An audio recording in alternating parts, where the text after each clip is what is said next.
اچھا افطاری کب کرتے ہیں ہم؟ شروع سے شروع کرتے ہیں نا ہم. افطار کا وقت کب ہوتا ہے؟ جب سورج غروب ہو جاتا ہے تو ہم کیا کرتے ہیں؟ روزہ کھول لیتے ہیں. اچھا ہم زمین پہ تھے یہاں پہ، تو کیا ہوا؟ سورج غروب ہو گیا. ٹھیک ہے. اب جو کراچی کی سب سے اونچی بلڈنگ کون سی ہے؟ آئی کڈ نیور. حبیب بینک تو پرانی ہو گئی، اب ایم سی بی کی کہہ رہے ہیں. چلیں جو بھی ہے، اب جب وہ سب سے اوپر بلڈنگ پہ چھت پہ ہوگا تو یہاں جو نیچے تھا بلڈنگ پہ بیسمنٹ میں، اس کے لیے تو سورج غروب ہو گیا، اس کو تو نظر آنا بند ہو گیا، آخری کنارہ بھی نیچے چلا گیا. تو کیا جو سب سے اوپر ٹاپ پہ ہوگا اس بلڈنگ کے، کیا اس کو بھی نظر آنا اسی لمحے بند ہوا، اسی سیکنڈ؟ دیر سے. کیوں؟ وہ اونچائی پہ ہے. ٹھیک ہے. اسی طرح کوئی بالکل کراچی سے اوپر جو ہے وہ ہوائی جہاز میں سفر کر رہا ہے، اور کہہ لیں جہاز کی فلائٹ کا کوئی ایسا ٹائمنگ ایسی ہے کہ جہاز نے اڑنا ہے اور ادھر سے افطار کا بھی وقت ہے. ٹھیک ہے. تو اب کیا ہوا؟ نیچے کراچی میں تو وقت افطار فرض کر لیں 7:15 اور 20 سیکنڈ تھا، لیکن وہ دیکھ رہا ہے یار مجھے سامنے سورج نظر آ رہا ہے، میں کیسے کھول لوں؟ ٹھیک ہے نا. میرے اب اس کو سامنے سورج نظر آ رہا ہے، ٹائمنگ یہ لکھی ہوئی ہے کیلنڈروں پہ، تو اب میں کیا کروں؟ تو ظاہر بندہ سوچتا تو ہے یار یہ تو سامنے نظر آ رہا ہے سورج، تو میں اب کیسے روزہ کھول لوں؟ کہ سورج غروب ہوگا تو کھولوں گا نا. تو وہ ظاہر ہے کہ وہ اونچائی پہ تھا، تو اس کے لیے کچھ دیر کے بعد سورج جو ہے وہ غروب ہوگا. کیوں؟ وہ اونچا ہو گیا. ٹھیک ہے. تو اونچائی کی وجہ سے اس کو جو ہے وہ سورج جو ہے وہ نظر آ رہا. جی یہ بات ہوئی ہماری، یہ آپ کو پتہ چل گیا. جی آگے دیکھیں. کسی بھی دن کا سحر و افطار، نیز فجر، ظہر، عصر، مغرب، عشاء، انشاءاللہ اس کا وقت نکالنا آپ کو سکھائیں گے. کیا ایک شہر کے اوقات نماز سے دوسرے شہر کے اوقات نکالے جا سکتے ہیں؟ مثال کے طور پر ہمارے پاس کراچی کا کیلنڈر ہو، تو کراچی کے کیلنڈر سے کیا ہم حیدرآباد کا کیلنڈر بنا سکتے ہیں؟ کچھ منٹ کم کر لیے، 2 منٹ، 4 منٹ، یا 5 منٹ، یا زیادہ کر لیے. تو کیا ایک کیلنڈر جو ہمارے پاس کوئی موجود ہو، اس میں کچھ منٹ، سیکنڈ جو ہے وہ جمع کر کے یا تفریق کر کے، کیا ہم کوئی نیا کیلنڈر کسی اور شہر کے لیے بنا سکتے ہیں کہ نہیں بنا سکتے؟ یہ بھی انشاءاللہ جب ہم ڈسکس کریں گے، اور یہ بھی آپ کو بتائیں گے کہ نکالا جا سکتا ہے کہ نہیں نکالا جا سکتا، کون سا نکالا جا سکتا ہے اور کون سا نہیں نکالا جا سکتا. یعنی یہ بھی بات ہوگی انشاءاللہ، مجھے یہ بھی سیکھیں گے. مقناطیس سمت نما کیا چیز ہے اور یہ کیسے کام کرتا ہے؟ شاید آپ نے دیکھا ہو کسی نے. مقناطیس سمت نما اتنی سی وہ چھوٹی سی ڈبیا سی ہوتی ہے، اس میں ایک سوئی جو ہے وہ گھومتی رہتی ہے. ٹھیک ہے. اس کو کمپاس بھی کہتے ہیں. آج کل موبائلوں میں بھی آئے ہوئے ہیں. ٹھیک ہے نا. تو وہ موبائل میں بھی ہوتا ہے سلسلہ. تو وہ بہرحال وہ ایک چھوٹی سی ڈبیا سی ہوتی ہے، اور کہہ لیں کہ مہنگے والے بھی ہوتے ہیں تو سستے والے بھی ہوتے ہیں. تو سستے والے کو 25-30 روپے سے لے کر مہنگا سے مہنگا 300-400 500 اور شاید اس سے بھی مہنگے ہوں گے. تو اتنے تک تو یہاں اردو بازار میں اویلیبل ہیں. تو اردو بازار میں جو سائنٹیفک سٹورز ہوتے ہیں تو وہاں پہ آپ چلے جائیں تو ان کے کہیں کمپاس دے دیں.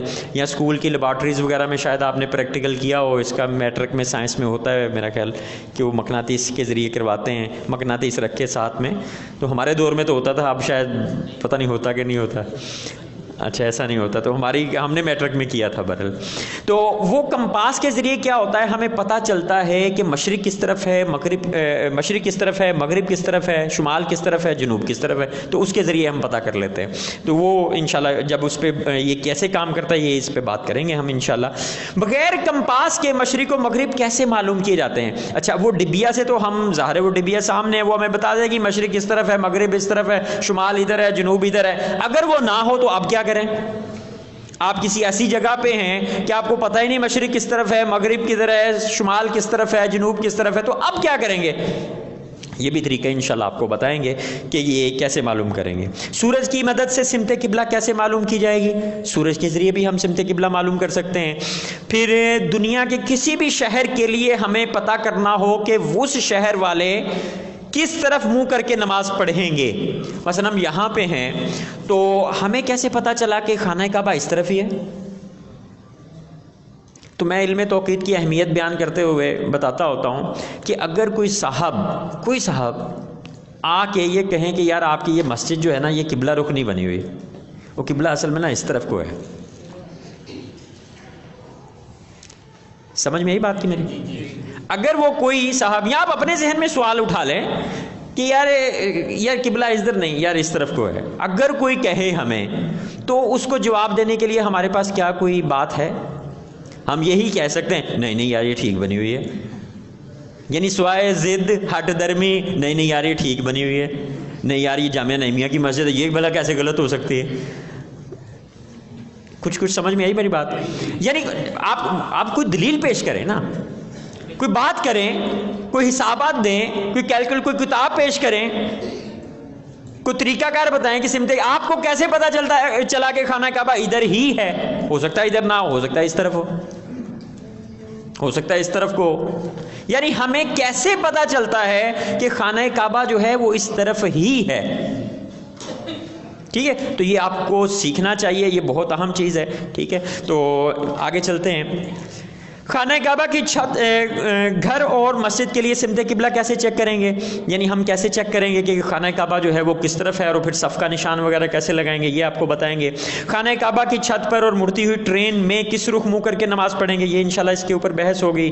پھر ہم بات کریں گے، بہت اہم موضوع ہے، تاریخ ولادت اور وصال رسول اکرم صلی اللہ تعالی علیہ وآلہ وسلم پر فلکیاتی تحقیقات کیا ہیں؟ فلکیاتی تحقیقات کا مطلب کیا ہے کہ پیارے، یعنی آپ کو کیا پتہ ہے کہ پیارے آقا صلی اللہ تعالی علیہ وآلہ وسلم کا ولادت کی تاریخ اور وصال مبارک، وصال ظاہری کی تاریخ کیا ہے؟ کسی کو پتہ ہو؟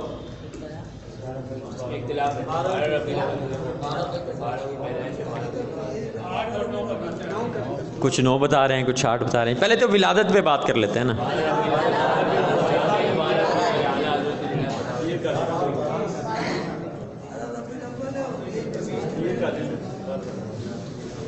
چلیں اس کے اوپر ابھی تو ہمارے پاس کافی دن ہیں، اس کے اوپر آپ ذرا ریسرچ کریں، پھر انشاءاللہ ہم یہاں پہ بھی کریں گے، تو پھر آپ کے سوالات بھی لیں گے، پھر ہم اس کو طے کریں گے کہ یار یہ مسئلہ ہے کیا۔ تو آپ کو اگر کبھی کہا جائے تو آپ کے پاس کیا کوئی کلام ہے، کوئی بات ہے کہ آپ کر سکیں، کہ بتا سکیں کہ کیا ولادت کی کیا تاریخ ہے، اور وصال مبارک جو ہے، وصال ظاہری جو ہوا وہ کس تاریخ کو ہوا؟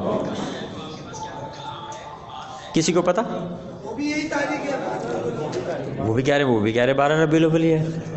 چلیں اس کے اوپر آپ کو ہم ذرا دعوت دیتے ہیں، آپ اس کی ریسرچ کریں، کتابیں دیکھیں ادھر ادھر سے۔ جی، اس کے اوپر ایک رسالہ ہے امام اہل سنت کا، وہ رسالہ انشاءاللہ فوٹو کاپی یہاں پہ ملے گی، وہ رسالہ انشاءاللہ ہم پڑھیں گے، اور اس کے متعلق جتنی بھی تاریخ ولادت اور وصال کے اوپر بحث ہے وہ انشاءاللہ ہم اس کو کریں گے۔ اچھا، کوشش یہ ہوگی کہ یہ جو ترتیب نوٹس میں آپ کے سوالات کی دی گئی ہے اس کے مطابق ہم چلیں۔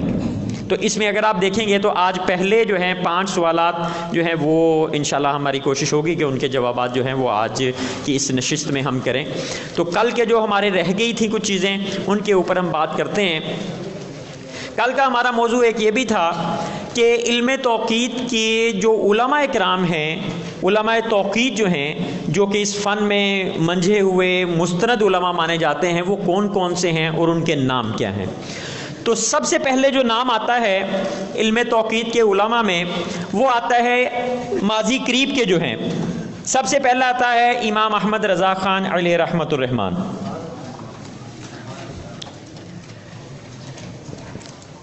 امام اہل سنت 1856 میں پیدا ہوئے اور 1921 میں آپ کا وصال ہوتا ہے۔ یہ آپ کے نوٹس میں لکھا ہوا ہے، اگر آپ کھولیں ذرا، جو کتابوں کی فہرست دی ہوئی ہے تو وہ ذرا کھول لیں آپ اپنے سامنے۔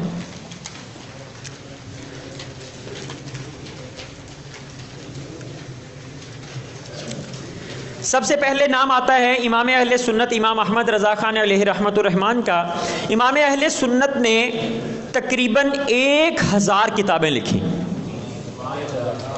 1000 کتابیں جو ہیں آپ نے تحریر فرمائی۔ ان میں سے کہہ لیں کہ بہت ساری کتابیں چھپ چکی ہیں، ساری تو نہیں چھپی، منظر عام پہ نہیں آئیں ابھی، لیکن 206 کتابیں اور مختلف فتاوی جات جو ہیں وہ اکٹھے کیے گئے آپ کے، تو وہ تقریباً 33 جلدیں بنی ان کی۔ اور یہ فتاوی رضویہ کے نام سے جو ہے یہ مشہور ہے اور مارکیٹ میں دستیاب ہے، آپ خریدنا چاہیں تو یہ لے بھی سکتے ہیں۔ جب ہم ان 33 جلدوں کی فتاوی رضویہ شریف کی کہہ لیں کہ وہ صفحات کی تعداد دیکھتے ہیں تو وہ تقریباً بنتی ہے، کتنا لکھا میں نے، 24,000 صفحات تقریباً بنتے ہیں۔ کتنے بنتے ہیں، کسی کو معلومات ہوں؟ چلیں آپ معلومات کیجیے گا۔ میری معلومات کے مطابق ابھی آج تک تو میرا خیال یہ 24,000 کے قریب جو ہے وہ صفحات بنتے ہیں اور 33 جلدیں ہیں۔ اس میں آپ کی یہ 33 جلدوں میں صرف 206 جو ہیں وہ کتابیں شامل ہیں،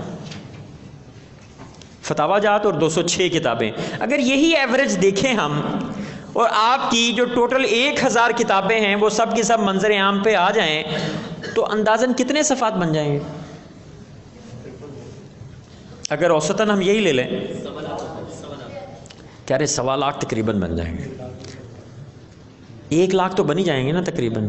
اگر ایوریج اوسطاً ہم یہی رکھیں تو آپ دیکھیں کہ امام اہل سنت نے آج سے تقریباً یہ 1921 میں آپ کا وصال ہوا، 1856 میں پیدا ہوئے، ٹھیک ہے، اور اگر ہم ہجری سال دیکھیں تو 1272 سنہ ہجری میں آپ کی پیدائش ہے اور وصال آپ کا ہے 1340 سنہ ہجری میں، تو اب 1441 سنہ ہجری ہے، تو 100 سال جو ہے تقریباً ہم سے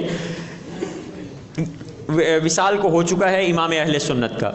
تو آپ نے اس وقت 1000 کتابیں لکھی، ان میں سے 206 کتابوں کے 24,000 صفحات بنتے ہیں۔ آپ نے کبھی کوئی کتاب پڑھی ہو امام اہل سنت کی؟ کسی نے نہیں پڑھی کبھی؟ اچھا، ساری نہیں پڑھی، کچھ تو پڑھی ہے۔ ملفوظات اعلیٰ حضرت پڑھی، واہ بھائی واہ، ماشاء اللہ۔ اچھا چلیں، اب تو یہ آ گئی، جس نے ایک کتاب بھی نہیں پڑھی اعلیٰ حضرت کی، اللہ اکبر، ایسے بھی ہیں ہمارے، چلیں پڑھنی چاہیے، ٹھیک ہے نا۔ تو ہمارے یہاں پہ جو نصاب میں ہم نے فی الحال رکھی ہیں وہ تقریباً 10 کتابیں جو ہیں، 10 نہیں 9 کتابیں جو ہیں، اگر آپ لسٹ دیکھیں تو 9 کتابیں ہم نے یہاں پہ علم توقیت میں ہم ڈسکس کرتے ہوتے ہیں، جو کہ ہمارے موضوعات کے ساتھ جو ہیں، جو موضوع ہم ڈسکس کرتے ہیں اس علم توقیت کورس میں، تو وہ باتیں میں کہاں سے لاتا ہوں، تو وہ بہت ساری باتیں میں انہی کتابوں سے جو ہے وہ بیان کروں گا۔ تو ایک سب سے پہلے دیکھیں اوپر امام اہل سنت کی کتاب کا نام ہے نزول آیت فرقان بسکون زمین و آسمان۔ یہ کتاب کس موضوع پہ ہے کہ زمین ساکن ہے اور سورج اس کے گرد گھومتا ہے، اسلامی مسئلہ یہ ہے۔ اسلامی مسئلہ کیا ہے؟ یہ یعنی اگر پوچھا جائے کہ اسلامی مسئلہ کیا ہے، علماء کرام یا علماء اسلام اس میں کیا ارشاد فرماتے ہیں کہ کیا سورج گھومتا ہے یا کہ زمین گھومتی ہے، دن رات کیسے بنتے ہیں، تو اس میں امام اہل سنت نے ارشاد فرمایا کہ اسلامی مسئلہ کیا ہے کہ زمین رکی ہوئی ہے، زمین ساکن ہے، سورج اس کے گرد گھومتا ہے، اور آپ نے آیات مبارکہ اور احادیث مبارکہ سے جو ہے استدلال کرتے ہوئے یہ پورا کتابچہ جو ہے وہ ہمیں دیا۔ اور کسی کو کوئی مسئلہ ہو یا وہ سوچے کہ یار نہیں یہ اس کا کوئی اور مطلب بھی نکالا جا سکتا ہے، تو اس کو کیا چاہیے؟ اس کو چاہیے کہ اس رسالے کو بار بار پڑھے۔ کچھ لوگ ہیں دینی مذہبی طبقے سے تعلق رکھتے ہیں، وہ کہتے ہیں نہیں یار وہ جو ہے نا ہمارے مسلک کے نہیں ہیں، وہ کہتے ہیں نہیں جی وہ زمین گھومتی ہے، ٹھیک ہے نا، وہ اس طرف مائل ہیں۔ تو میں نے ان سے عرض کیا، میں نے کہا آپ یوں کریں کہ کوئی کتاب آپ لکھ دیں جس سے آپ ثابت کریں، آیات قرآنیہ احادیث مبارکہ کو لیں اور آپ کوئی کتاب لکھیں کہ نہیں نہیں یہ جو ہے نا زمین جو ہے وہ گھومتی، جو سائنس کہہ رہی ہے نا وہ ٹھیک کہہ رہی ہے۔ سمجھ میں آئی میری بات؟ پھر میں نے کہا شاید یہ کام آپ کے لیے ناممکن ہو، شاید ہو سکتا ہے آپ کریں، ہو سکتا ہے نہ بھی کریں، لیکن مجھے لگتا ہے کہ آپ ایسا نہیں کر سکیں گے۔ میں نے کہا پھر دوسرا کام کریں۔ امام اہل سنت نے یہ کتاب لکھی ہوئی ہے، اس میں انہوں نے لکھا ہے کہ ایک مسلمان کے اوپر فرض ہے کہ وہ حرکت شمس اور سکون زمین پر ایمان لائے۔ یہ فرض آپ نے وہ لکھا ہوا اس میں۔ اچھا اس میں آپ نے حوالہ جات بھی دیے ہوئے ہیں، اور یہ جو بات میں نے ابھی بیان کی وہ بھی لکھی ہوئی ہے۔ میں نے کہا آپ یوں کریں، اس کتاب کو لیں اور آپ یہ کہیں کہ اس میں یہ جو مسئلہ امام اہل سنت نے سمجھایا نا وہ صحیح نہیں سمجھایا، اس میں یہ غلطی ہے، یہ غلطی ہے، یہ غلطی ہے، یہ غلطی ہے، یہ غلطی ہے، استغفر اللہ، یعنی میں یہ ان کے حوالے سے کر رہا ہوں نا کہ یہی ہوگا نا کہ امام اہل سنت نے، اعلیٰ حضرت نے یہ مسئلہ ہمیں صحیح نہیں بتایا، زمین گھومتی ہے، یہ وہ والی بات ٹھیک ہے، یہ جو انہوں نے بیان کیا ہے تو وہ ٹھیک نہیں بیان کیا، تو آپ یہ کر دیں، یہ ذرا نسبتاً زیادہ آسان ہوگا کہ ایک نئی کتاب لکھیں، تو آپ یہ کر لیں. تو ابھی تک تو ان کی طرف سے کوئی جواب نہیں آیا، آئے گا بھی نہیں. میں نے کہا کبھی کوئی دینی طبقے نے، یعنی علماء نے، کوئی ایسے جو مذہبی ہمارا طبقہ ہے، اس نے کبھی کوئی کتاب آپ کی نظروں سے گزری ہو جس میں کہا ہو کہ جناب زمین جو ہے وہ گھومتی ہے اور یہ اس کے اوپر دلائل ہیں اسلامی یا احادیث مبارکہ یا آیات قرآنیہ، وہ پیش کریں. میں نے کہا ہم آپ کو پیش کرتے ہیں. اچھا وہ کون کون سی کتابیں ہیں؟ ذرا پہلی کتاب میں نے آپ کو بتا دی، پھر اس کے بعد دیکھیں دوسری معین مبین بحر دور شمس و سکون زمین، دوسری کتاب آ گئی اعلیٰ حضرت کی. تیسری کتاب دیکھیں فوز مبین در رد حرکت زمین. تو یہ دونوں کتابیں جو ہیں، جو 2 نمبر کتاب ہے یہ تو انشاءاللہ ہم تفصیلاً پڑھیں گے، آپ کو حرف بہ حرف یہاں پہ پڑھائی جائے گی، سمجھائی جائے گی. اس میں 6 دلائل آپ نے سائنسی دیے ہیں، ٹھیک ہے، تو وہ 6 کے 6 دلائل آپ کو انشاءاللہ یہاں پہ تیار کروائے جائیں گے، جو کہ سائنس جو اصول بیان کرتی ہے ان کے رد میں امام اہل سنت نے اس میں دیے ہیں. اور فوز مبین میں جو ہیں وہ 105 دلائل آپ نے پیش کیے ہیں سائنسی، ٹھیک ہے. تو وہ کتاب بھی آج، یہ دونوں کتابیں، بلکہ یہ جو اعلیٰ حضرت کی سبھی کتابیں ہیں یہ اسٹال پہ آج ان کی فوٹو کاپیز اویلیبل ہیں، اگر آپ لینا چاہیں تو وہاں پہ آپ کو مل سکیں گی. پھر اس کے بعد 4 نمبر پہ 5 نمبر اور 6 نمبر کتابیں جو ہیں اور 7 نمبر یہ رویت ہلال سے متعلق ہیں. میرے پاس رویت ہلال کے اوپر بہت موٹی موٹی کتابیں بھی ہیں، بہت موٹی موٹی کتابیں، ٹھیک ہے، لیکن جو ان کتابوں میں لکھا ہوا ہے نا وہ سمجھ لیں کہ وہ نچوڑ لکھا ہوا ہے اس میں. یعنی آپ یہ پڑھ لیں، سمجھ لیں اچھے طریقے سے، تو آپ کا یہ موضوع جو ہے رویت ہلال کا، چاند کا جو موضوع ہے، یہ بڑا بہترین طریقے سے آپ کا تیار ہو جاتا ہے اور بڑی بہترین معلومات آپ کو ملیں گی. اس کے بعد آ جاتے ہیں دارالکبھی اندر کے وقت صبح. 8 نمبر پہ جو کتاب ہے یہ صبح صادق کے اوپر ہے. صبح صادق کب ہوتی ہے؟ یہاں کراچی میں اور ہمارے جو اہل سنت ہیں اس میں تو اختلاف نہیں پایا جاتا کہ وقت سحری کا وقت یعنی صبح صادق کب ہوتی ہے، لیکن جو ایک اور مسلک والے ہیں ان میں یہ کافی اختلاف پایا جاتا ہے کہ صبح صادق کب ہوتی ہے. ان میں سے ایک طبقہ کہتا ہے کہ جب ہم روزہ بند کر رہے ہوتے ہیں، وہ کہتے ہیں کہ یہ ٹھیک ہے، یعنی جو سنی جس ٹائم پہ روزہ بند کرتے ہیں، کھانا پینا ختم کر دیتے ہیں، نماز فجر کرتے ہیں، یہ ٹھیک کرتے ہیں، ہم ان کے ساتھ ہیں، سنیوں کے ساتھ ہیں. لیکن ان کا ایک طبقہ کہتا ہے نہیں، یہ پہلے روزہ بند کر دیتے ہیں، روزہ بند ہونے میں اب بھی کچھ 10 12 15 منٹ ہوتے ہیں. یعنی سنی لوگ جو ہیں یہ روزہ جلدی بند کروا دیتے ہیں، یوں کہہ لیں آپ. سمجھ میں آئی کچھ بات؟ کہ یعنی یہ لوگ جلدی روزہ بند کروا کے پہلے ہی فجر پڑھ لیتے ہیں، یعنی ابھی فجر کا وقت شروع ہی نہیں ہوا ہوتا تو یہ فجر پڑھ لیتے ہیں، جو پڑھ لیتے ہیں، ٹھیک ہے. تو یہ یعنی اختلاف پایا جاتا ہے، لیکن ہمارے اہل سنت میں یہ اختلاف نہیں پایا جاتا، ایک دوسرے مسلک والوں کو پایا جاتا ہے. یہ جب ہم صبح صادق اور وہ بات کریں گے، اوقات نماز کی کیلکولیشن کریں گے، اس میں پھر یہ تفصیل کے ساتھ جو ہے وہ باتیں کریں گے ہم. اس کے بعد 9ویں نمبر پہ کتاب ہے، یہ بھی باقاعدہ نصاب میں شامل ہے کہ پیارے آقا صلی اللہ تعالی علیہ وآلہ وسلم کی تاریخ ولادت اور وصال جو ہے یہ کیا ہے. یہ کتاب میرا خیال 25 صفحات پر مشتمل ہے، اور مجھے تو کوئی دنیا میں کوئی بندہ ایسا ابھی تک نظر نہیں آیا جو اس کتاب کو سمجھا سکے. بلکہ صرف یہی کتاب نہیں، یہ کہہ لیں کہ معین مبین بھی یہی کتاب ہے اسی طرز کی، فوز مبین بھی اسی طرز کی کتاب ہے، البدور الجلہ بھی کم و بیش، ساری نہیں لیکن کچھ حصے اس کے جو ہیں وہ اسی سے ہیں. تو الحمدللہ اب ہمارے دارالعلوم میں چونکہ اب کورسز ہو رہے ہیں علم توحید کے، تو اب بہت سارے علماء ایسے پیدا ہو چکے ہیں جو کہ اب یہ کتابیں جو ہیں وہ پڑھا سکتے ہیں الحمدللہ. تو یہ آہستہ آہستہ جو ہے جو ہماری کمی تھی وہ انشاءاللہ دور ہو رہی ہے. یعنی دیکھیں کہ امام اہل سنت 100 سال پہلے ہمیں کتنی قیمتی کتابیں اس وقت دے گئے ہوئے ہیں. ابھی بہت ساری ایسی کتابیں جو کہ منظر عام پہ آئی ہی نہیں ہیں، ابھی تو صرف 24,000 صفحات ہم اعلیٰ حضرت کے اٹھائے پھر رہے ہیں نا، ٹھیک ہے، تو وہ بھی اللہ کرے ہمیں سمجھ میں آ جائیں. تو امام اہل سنت کا ایک نام ہے، سب سے پہلے اوقات نماز کا نقشہ، سحری افطاری کا کیلنڈر جو بنایا تھا وہ سب سے پہلے امام اہل سنت نے بنایا تھا، اور یہ بنایا تھا 1311 سنہ ہجری میں.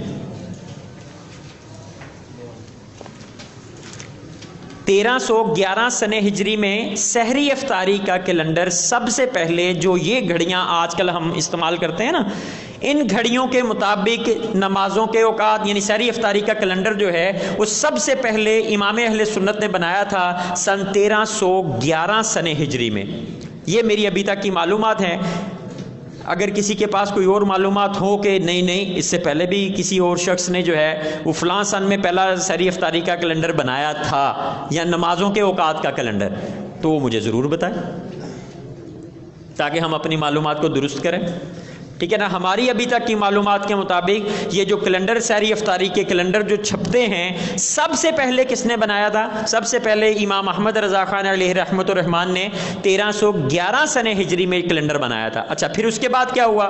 اس کے بعد یہ ہوتا تھا کہ بریلی شریف سے ہر سال مختلف شہروں کے لیے سحری افطاری کے کیلنڈر جو ہے وہ بنائے جاتے تھے اور ان شہروں میں بھیجے جاتے تھے۔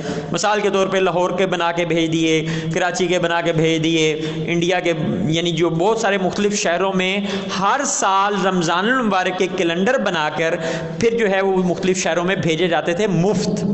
وہ سارے کے سارے کیلنڈر کون بناتا تھا؟ امام اہل سنت جو ہے وہ خود ترتیب دیتے تھے وہ کیلنڈر۔ پھر اس کے بعد کیا ہوا؟ یہ علم جو تھا وہ آپ کے چہیتے شاگرد جو ہیں، ان کا نام بھی دیکھیں نیچے لکھا ہوا ہے، ملک العلماء مفتی ظفر الدین بہاری۔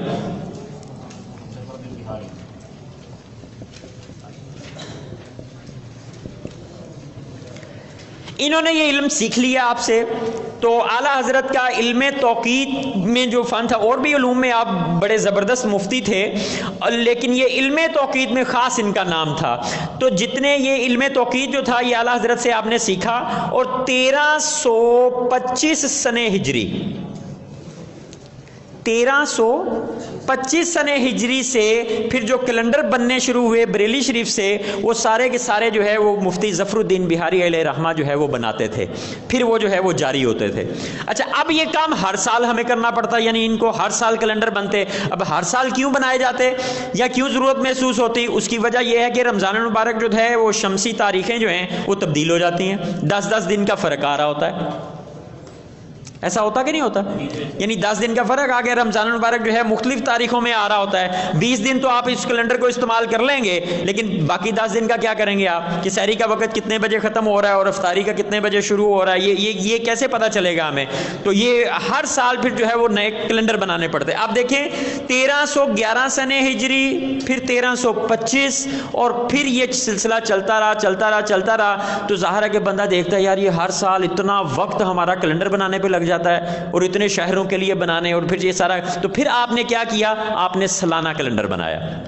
سب سے پہلے یہ مساجد میں جو اوقات نماز کے کیلنڈر لگے ہوتے ہیں پورے سال کے، سب سے پہلے اوقات نماز کا سالانہ کیلنڈر جو ہے وہ مفتی ظفر الدین بہاری علیہ رحمہ نے 1335 سنہ ہجری میں بنایا، یعنی تقریباً آج سے 106 سال۔ یعنی ان کیلنڈر، یہ جو کیلنڈر ہماری مساجد میں لگے ہوتے ہیں، ان کی تاریخ کیا ہے؟ تقریباً 106 سال پہلے سب سے پہلے کیلنڈر کس نے بنایا تھا؟ تو یہ مفتی ظفر الدین بہاری، جو کہ اعلیٰ حضرت کے شاگرد تھے، اور انہوں نے سیکھا ان سے، اور پھر یہ کیلنڈر جو ہے وہ بنایا۔ ٹھیک ہے، آپ جو ہیں 1880 میں پیدا ہوئے، 1880 میں، اور 1962 میں آپ کا وصال ہوا۔ جی یہ باتیں یاد رہیں گی۔ سب سے پہلے جو نام آتا ہے علماء توقیت میں وہ امام اہل سنت امام احمد رضا خان علیہ رحمۃ الرحمان کا، پھر اس کے بعد کیا آتا ہے؟ مفتی ظفر الدین بہاری علیہ رحمہ کا۔ آپ کی تقریباً جو کتابیں، جو فہرست ہمیں ملی ہے، وہ آپ نے 77 کے قریب کتابیں لکھی ہیں جن کے نام ہمیں ملتے ہیں، اور بہت سارے شہروں کے سالانہ نقشے جو ہیں وہ آپ نے بنائے، اور 10 شہروں کے نقشے تو دستیاب ہیں۔ 10 شہروں کے نقشے جو ہیں وہ آپ نے بنائے، جو کہ اس وقت چھپ رہے ہیں پاکستان میں۔ اس میں سے 2 شہروں کے ہیں، پاکستان کے 2 شہروں کے نقشے جو ہے وہ آپ نے بنائے تھے۔ ایک لاہور کا نقشہ بنایا تھا آپ نے، جو وہاں پہ آج بھی چلتا ہے، اور ملتان شریف کا نقشہ بنایا تھا، اور یہ 2 شہروں کے پاکستان کے جو ہیں۔ اس کے علاوہ باقی شہر جو ہے وہ انڈیا کے ہیں، چونکہ آپ وہیں پہ تھے بریلی شریف میں، اور پھر بہار شریف میں ہوتے تھے۔ تو 10 شہروں کے نقشے، ٹوٹل کتابوں کی تعداد آپ کی تقریباً 73 ہے، اور 10 شہروں کے امام اہل سنت کی یہ جتنی بھی آپ کو یہ 24,000 صفحات آپ کو یعنی کہہ لیں کہ اس وقت منظر عام پہ آئے اور ہمارے پاس ہیں، اور اس کے علاوہ جو باقی کتابیں ہیں، زیادہ تر کام یہ مفتی ظفر الدین بہاری علیہ رحمہ نے اعلیٰ حضرت کا جو ہے وہ منظر عام پہ لے کے آئے. یعنی آپ شاگرد تھے تو پھر جو اعلیٰ حضرت کرتے جاتے تو پھر آپ اس کو جو ہے وہ منظر عام پہ لاتے جاتے، اس کی پرنٹنگ وغیرہ کے معاملات جو بھی تھے وہ زیادہ تر کام آپ نے کیا. اس کے بعد جو تیسرا نام آتا ہے وہ نام ہے مفتی سید افضل حسین صاحب. جی نوٹس میں آپ کو نام نظر آ رہا ہوگا میرا خیال. مفتی افضل حسین صاحب 1919 میں پیدا ہوئے اور 1982 میں آپ کا وصال ہوا. یہ بھی ہمارے بہت ہی زبردست مفتی صاحب تھے، اور کافی عرصہ آپ بریلی شریف میں رہے، اور وہاں پہ دارالافتاء جو تھا بریلی شریف کا اس کے انچارج رہے آپ. اچھا، پھر اس کے بعد کیا ہوا کہ آپ پاکستانیوں کو علم توقید سکھانے کے لیے 1967 میں آپ نے ہجرت کی اور پاکستان تشریف لے آئے. کچھ فیملی آپ کی وہاں پہ رہ گئی، کچھ فیملی جو تھی آپ کی یہاں پہ آ گئی. آپ پھر یہاں فیصل آباد میں آئے، فیصل آباد میں تشریف فرما ہوئے، اور ہمارا ایک جامعہ ہے وہاں پہ، جامعہ قادریہ، اس میں آپ رہے، اور کافی عرصہ تک تقریباً 1980 تک آپ وہاں پہ رہے. وہاں پہ پڑھاتے رہے، دارالافتاء کے انچارج بھی تھے آپ وہاں پہ. پھر 1980 کے بعد آپ کی طبیعت ناساز ہوئی، تو 1980 کے بعد آپ سکھر تشریف لے گئے، اور پھر سکھر میں 1982 میں آپ کا وصال ہو جاتا ہے. اور کہہ لیں کہ آپ کا مزار پرانوار بھی جو ہے وہ سکھر میں ہے. الحمدللہ مجھے حاضری کا شرف حاصل ہوا ہے الحمدللہ. ٹھیک ہے، تو آپ نے بھی بہت ساری کتابیں لکھی، بہت سارے نقشے بنائے، آپ کے بہت سارے شاگرد ہیں. کچھ جو حیات ہیں ان کے نام جو مجھے ہیں، ایک مفتی ابراہیم صاحب، اچھا ایک یہاں پہ اپنے وہ جوہر گلستان جوہر میں رفیق الحسنی صاحب، اچھا پھر آپ نے مفتی امین صاحب فیصل آباد میں ہوتے تھے، ان کے جو صاحبزادے ہیں کریم سلطانی صاحب ہو گئے، مولانا سعید احمد اسد صاحب ہو گئے، وہ چونکہ مفتی افضل حسین صاحب وہاں پہ تشریف فرما تھے، تو یہ سب جو ہے نا پھر ان سے فیض حاصل کرتے تھے، سیکھتے تھے علم توقید. تو وہاں پہ آپ کے کافی سارے شاگرد ہیں فیصل آباد میں. تو مفتی سید افضل حسین صاحب کا بہت نام ہے. یہ کہہ لیں کہ ان کا اتنا مقام تھا، اتنے یعنی چوٹی کے پائے کے عالم دین تھے، کہ جب آپ کا وصال ہوا تو اس وقت صدر جو تھا وہ ضیاء الحق تھا، پاکستان کے جو صدر تھے وہ ضیاء الحق صاحب تھے. تو انہوں نے کیا کیا، انہوں نے اسپیشل ایک لیٹر جو ہے وہ جاری کیا ان کی وفات کے اوپر، کہ ایک بہت بڑے عالم دین جو ہے وہ ہم سے رخصت ہو گئے ہیں، تو اس کے اوپر ایک سرکاری لیٹر جو ہے وہ انہوں نے جاری کیا. یعنی آپ اندازہ لگائیں کہ اس وقت کا صدر جو ہے وہ جاری کر رہا لیٹر، تو اس کی شخصیت کچھ ہوگی تو پھر ہی کیا جا رہا ہے نا. تو یہ ہمارے مفتی صاحب ہیں. جی اس کے بعد آتا ہے نام چوتھے نمبر پہ خواجہ مظفر حسین صاحب. یہ انڈیا کے ہیں، یہ پاکستان والے شاہ صاحب نہیں ہیں ہمارے، یہ انڈیا کے خواجہ مظفر حسین صاحب ہیں، اور یہ 1934 میں پیدا ہوئے اور 2013 میں آپ کا وصال ہو جاتا ہے. مفتی افضل حسین صاحب کی تقریباً 45 کے قریب، یہ اوپر مفتی افضل حسین صاحب کی تقریباً 45 کے قریب کتابیں جو ہیں وہ ہمیں ان کی فہرست ملتی ہے. بہت ساری کتابیں آپ کی چھپی ہوئی ہیں، اور اس وقت کیا لیں کہ مارکیٹ میں دستیاب بھی ہیں اور پڑھائی بھی جاتی ہیں، درس نظامی کی بھی ہیں، علم توقید کی بھی بہت اہم کتابیں جو ہیں وہ آپ نے تحریر فرمائیں. اس کے بعد آ جاتے ہیں خواجہ مظفر حسین صاحب. یہ 1934 میں پیدا ہوئے اور 2013 میں آپ کا وصال ہوتا ہے، اور یہ شاگرد ہیں مفتی ظفر الدین بہاری علیہ رحمہ کے. تقریباً 5 سال تک آپ جو ہے قبلہ مفتی ظفر الدین بہاری ملک العلماء کی خدمت میں حاضر رہے اور ان سے سیکھتے رہے، اور ساتھ ساتھ آپ نے پھر جو علم، جو مزید علوم کے ساتھ جو آپ نے علم توقید بھی ان سے حاصل کیا. آپ کی کوئی خاص کتاب تو کوئی نظروں سے نہیں گزری جو اسپیشل علم توقید کے اوپر آپ نے لکھی ہو، لیکن یہ جس کتاب کا نام یہاں پہ لکھا ہوا ہے، آپ 15 نمبر پہ دیکھیں، تحقیقات امام علم و فن. جی نظر آ رہی ہے آپ کو؟ یہ کتاب جو ہے آپ مختلف جو ماہنامہ ہوتے ہیں نا، ماہنامے رسائل، ان میں بہت سارے مضامین آپ لکھتے رہے ہیں. مثلا آپ کا ہے کہ ہلال اور اس کی رویت، الہلال 27-28 تاریخوں میں چاند کی رویت کا مسئلہ، مقناطیس سمت نما یہ کیا چیز ہوتا ہے، ٹھیک ہے نا. اس کے اوپر آپ کے کافی سارے مضامین جو ہے علم توقیت سے متعلق جو ہے وہ لکھے. اور صحیح معنوں میں کہہ لیں کہ اگر یہ کتاب ہمارے پاس نہ ہوتی، میرے پاس نہ ہوتی، تو شاید ہم یہ علم توقیت کی جو ہم نے دھومیں ڈالی ہوئی ہیں شاید اب یہ نہ ڈال پاتے. چونکہ مجھے جو چیزیں سمجھ آئیں وہ ان کی اس کتاب سے، وہ چونکہ آرٹیکل لکھے ہوئے تھے وہ چھوٹے چھوٹے تھے، یعنی 10-10 12-12 15-15 صفحے کے اوپر آپ نے رویت ہلال کا معاملہ، اور یہ کیسے ہے 27-28 تاریخوں میں چاند کا مسئلہ، یہ جہاز جو اوپر جاتا ہے تو چاند نظر آئے گا نہیں آئے گا، کیوں آئے گا، اس کے اوپر یہ بڑی اچھے مضامین انہوں نے لکھے. وہ پھر ہم نے سمجھے، دیکھے، پڑھے، پھر یہ کہہ لیں کہ یہ اپنے لیکچرز تیار کیے، نیٹ سے سرچنگ کی، ماہرین فلکیات سے ملے، تو پھر جو ہے یہ کورس جو ہے نا اس طرح تیار ہوئے. تو یہ ان کی کہہ لیں کہ یہ کتاب جو ہے تحقیقات امام علم و فن، یہ بہت اہم کتاب ہے. اب یہ تو تھے ہمارے 4 علماء توقیت جن میں کہہ لیں کہ ماضی قریب کے ہیں. یہ تو اچھا یہاں سے شروع ہوا، تو کیا اس سے پہلے کیا علم توقیت پہ کوئی کام نہیں تھا؟ اب ذہن میں یہ بھی سوال آتا ہے کہ نہیں، اس سے پہلے بھی مسلمانوں کا بہت کام تھا علم توقیت کے اوپر. کہہ لیں کہ شروع سے ہی علم توقیت کے اوپر بہت کام ہے الحمدللہ. آپ کبھی جائیں دیکھیں، نیٹ وغیرہ پہ سرچ کریں، ایک لفظ میں صرف تھوڑا سا لکھتا ہوں، اسطرلاب. یہ ایک آلہ ہوتا تھا جس کے ذریعے اوقات نماز معلوم کیے جاتے تھے. اس کو انگلش میں لکھیں گے آپ ایسٹرولیب، LAB. یا تو آپ یہ لکھ لیں یا یہ لکھ لیں، یوٹیوب پہ لکھیں، گوگل پہ لکھیں، تو کوئی ایک چیز بنی ہوئی آپ کے سامنے آئے گی عجیب و غریب سی. وہ کیا تھا؟ اس کے ذریعے اوقات نماز ہی معلوم کیے جاتے تھے. تو پہلے وقتوں میں یہ استعمال کیا جاتا تھا، اور یہ تاریخ بھری پڑی ہے اس کی. کہہ لیں کہ جو مجھے معلومات ملی، ایک صاحب تشریف لائے، پروفیسر صاحب تھے، ہالینڈ سے تشریف لے کے آئے پاکستان میں، اور وہ پروفیسر صاحب تھے، مسلمان نہیں تھے وہ، اور ان کا شعبہ تھا ہسٹری آف میتھمیٹکس، اور وہاں پہ کی یونیورسٹی کے وہ انچارج تھے. ہسٹری آف میتھمیٹکس تھا، تو وہ اب دیکھ رہے ہیں کہ ریاضی کی جو تاریخ ہے وہ کیا ہے. تو وہ پیچھے چلتے گئے کہ 100 سال پہلے کیا تھا ریاضی، 200 سال پہلے کیا تھا، 300 400 500. وہ چلتے چلتے جب 400 سال سے پیچھے جاتے ہیں تو ان کو یہ چیز ملی. اس میں بڑا زبردست ریاضی تھا. یعنی آپ یہ علم توقیت میں ہم کیا کرتے ہیں، کیلنڈر کیسے بنتے ہیں؟ ظاہر ہے کچھ ضربیں تقسیمیں جمع تفریق کریں گے تو کیلنڈر بنیں گے نا، ہمارے پاس کیا ٹائم ہے کتنا ہے.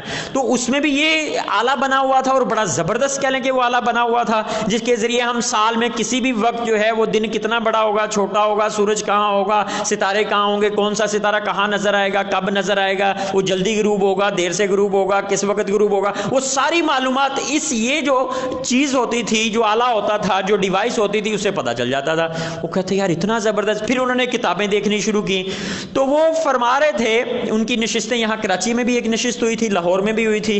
تو وہ جب یہاں پہ آئے تھے تو مجھے بھی بلایا گیا تھا اس میں کہ آپ بھی آئیں، کیونکہ انہوں نے اسطرلاب کے اوپر بات کرنی ہے، اور مسلمانوں کی جو ریاضی میں اس تاریخ ہے، جو اثاثہ ہے، جو ورثہ ہے، اس کے اوپر وہ بات کریں گے، تو آپ بھی آئیں. تو پھر میں بھی یہاں سے لاہور گیا ہوا تھا، ان سے ملاقات کی ہم نے.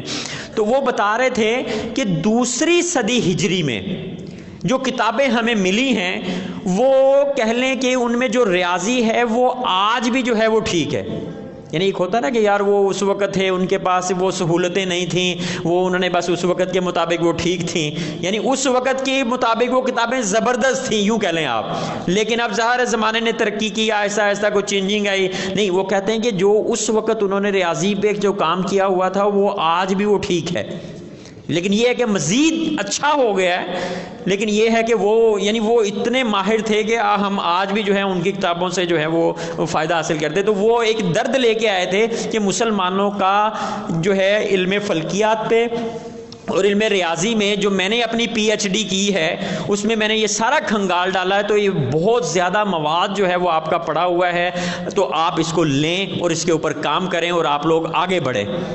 یعنی وہ غیر مسلم ہمیں جو ہے وہ جھنجھوڑنے کے لیے آیا ہوا تھا، اور اس نے اس کے لیے یہ سیکھنے کے لیے اس نے عربی بھی سیکھی، اس نے اردو بھی سیکھی. وہ غالباً ایران بھی گیا، عراق بھی گیا، اور شاید انڈیا بھی گیا، اور وہ عربی میں کچھ جو ہے نا وہ فارسی کے الفاظ بھی بولتا تھا، یعنی انگلش بولتے بولتے ساتھ میں. ہمارے فیس بک پیج کے اوپر اس کی تصاویر وغیرہ ہم نے لگائی ہوئی ہیں، البم وغیرہ چیک کریں گے تو امید ہے آپ کو مل جائے گا.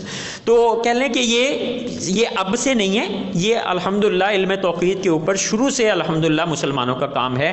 ہاں اس انداز میں یہ جو اب ہے، جس انداز سے ہے جو کیلنڈر ہم اب استعمال کر رہے ہیں، تو امام اہل سنت نے مسلمانوں کی ضرورت کو محسوس کرتے ہوئے یہ جدید انداز میں جو کیلنڈر ہیں وہ سب سے پہلے 1311 سنہ ہجری میں بنایا.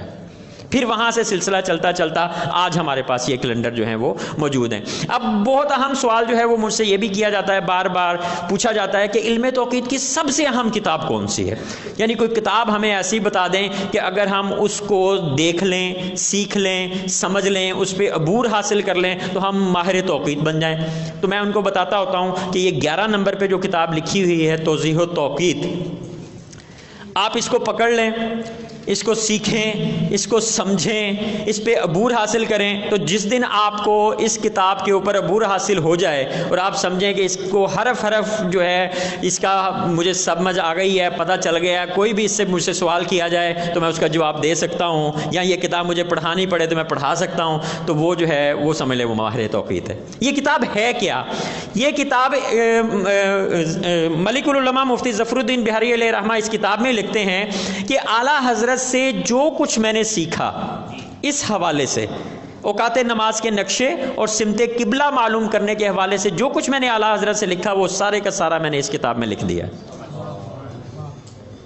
صحیح ہے. اور میں نے اس کو آسان بنا کے لکھا ہے کہ کوئی بھی شخص جو ہے وہ گھر بیٹھے جو ہے وہ بغیر استاد کی مدد کے وہ جو ہے وہ صرف ٹیبلز وغیرہ بھی میں نے بنا دیے ہیں اور باقی کام بھی میں نے کر دیا ہے. صرف یہ ہے کہ اب جو ہے نا بس کوئی محنت کرے، دلچسپی لے اور یہاں سے سیکھ لے. تو جو اعلیٰ حضرت سے میں نے سیکھا، تو بعض احباب جو ہیں ہمارے علماء جو ہیں وہ کہتے ہیں کہ یہ والی کتاب بھی اصل میں اعلیٰ حضرت کی ہی کتاب ہے، کہ جو کچھ اعلیٰ حضرت سے سیکھا تھا وہ آپ نے لکھ دیا اس میں. تو بیسیکلی تو یہ کتاب اعلیٰ حضرت کی ہوئی. تو یہ آپ دیکھیں کہ یہ امام اہل سنت کے دور میں، اور یہ کتاب کب آپ نے لکھی؟ 1335 سنہ ہجری میں لکھی، اور اعلیٰ حضرت کا وصال جو ہے وہ 1340 سنہ ہجری میں ہے. تو یقیناً یہ کتاب جو ہے وہ اعلیٰ حضرت کی نظروں سے بھی یہ کتاب جو ہے وہ گزری ہوئی ہے. ٹھیک ہے نا، 5 سال رہے اور پھر حیات، آپ کی حیات میں یہ کتاب بھی چھپی، تو پھر یہ اس پہ کام ہوا. تو آپ نقشے بھی جتنے بناتے تھے جو بریلی شریف سے جاری ہوتے تھے وہ ملک العلماء بناتے تھے. ٹھیک ہے. تو یہاں پہ سیمپل کے طور پہ ہم نے آج فوٹو کاپی یہاں پہ رکھی ہے، موزن الاوقات، تو باہر سے آپ کو ملے گی. یہ کتاب کا نام یہاں نیچے 12 نمبر پہ آئیں تو دوسری کتاب جو ہے ان کی جو اہم کتاب ہے سلم السماء، موزن الاوقات، لاہور اور ملتان کا نقشہ بھی، اور مشرقی اور سمت قبلہ. یہ ان کا ایک یہ رسالہ، یہ سارے ہم نے ایک جلد میں اکٹھے کر دیے ہوئے ہیں. یہ پہلے چھپی بھی نہیں تھی کبھی پاکستان میں، یہ دستیاب بھی نہیں تھی. تو اب یہ کتاب جو ہے، یہ دونوں کتابیں جو ہیں یہ یہاں آپ کو نیچے دستیاب ہیں، وہ آپ لینا چاہیں تو وہاں سے آپ کو ملیں گی. تو یہ 4 کتابیں علم توقیت کی اہم ترین ہیں. یہ جو چاروں کی چاروں پہلے ہے 11، 12، 13 اور 14. 11 نمبر پہ توضیح التوقیت وہ میں نے آپ کو بتا دی. دوسرے نمبر والی اس میں فلکیات کے اوپر ہے سلم السماء، فلکیات کے اوپر یہ کتاب ہے. پہلی کتاب جو ہے وہ اوقات نماز کہ نقشے کیسے بنیں گے اور سمت قبلہ کیسے معلوم ہوگی، یہ اس موضوع پہ ہے. پھر نیچے فلکیات والی کتاب اور اوقات نماز کے نقشے جو آپ بناتے تھے اس کا نام رکھتے تھے موزن الاوقات. تو وہ نقشے لاہور اور ملتان کا وہ بھی ہم نے اس کتاب میں شامل کر دیا جو آپ نے بنایا اور آپ کے دور میں چھپتا رہا. پھر ایک کتاب اور ایک رسالہ اس میں شامل ہے مشرقی اور سمت قبلہ. ایک صاحب تھے عنایت اللہ مشرقی ان کا نام تھا. انہوں نے کیا کیا، انہوں نے کہا جی لاہور کی جتنی بھی مسجدیں ہیں وہ ساری قبلے سے ہٹی ہوئی ہیں، یعنی جتنے مسلمان لاہور والے نماز پڑھ رہے ہیں نا مسجدوں میں وہ سارے غلط رخ پہ نماز پڑھ رہے ہیں. انہوں نے ایک شوشہ چھوڑ دیا. اب وہ بندہ بھی کافی کہہ لیں ایکٹیو بندہ تھا، تو اس کی یہ بات جو ہے نا وہ اب کسی کے پاس کوئی جواب ہی نہیں. اب جس طرح میں نے آپ کو کہا کہ اگر کوئی کہہ دے کہ خانہ کعبہ یہ جو ہے خانہ کعبہ اس طرف نہیں ہے اس طرف ہے، یا جامعہ نعیمیہ کی مسجد غلط بنی ہوئی ہے، تو ایسے کہ وہ مشہور کرے، تو کیا آپ کے پاس اس کو کوئی جواب دینے کے لیے، یا کوئی بندہ کہہ دے کراچی کے وہ یہ فیڈرل بی ایریا میں جتنی مسجدیں بنی ہوئی نا ساری قبلے سے پھری ہوئی ہیں، تو بتائیں آپ کے پاس کوئی جواب ہے کہ آپ اس کو دے سکیں؟ یعنی آپ کیا جواب دیں گے اس کو؟ ایکسپرٹ سے پوچھیں گے، وہ تو آپ کی بات ہے، فرض کیا آپ وہ ایکسپرٹ کیا کہے گا آپ کو، تو وہ آپ ایکسپرٹ نہیں ہیں، کیا یہ دینی معاملہ نہیں ہے نا؟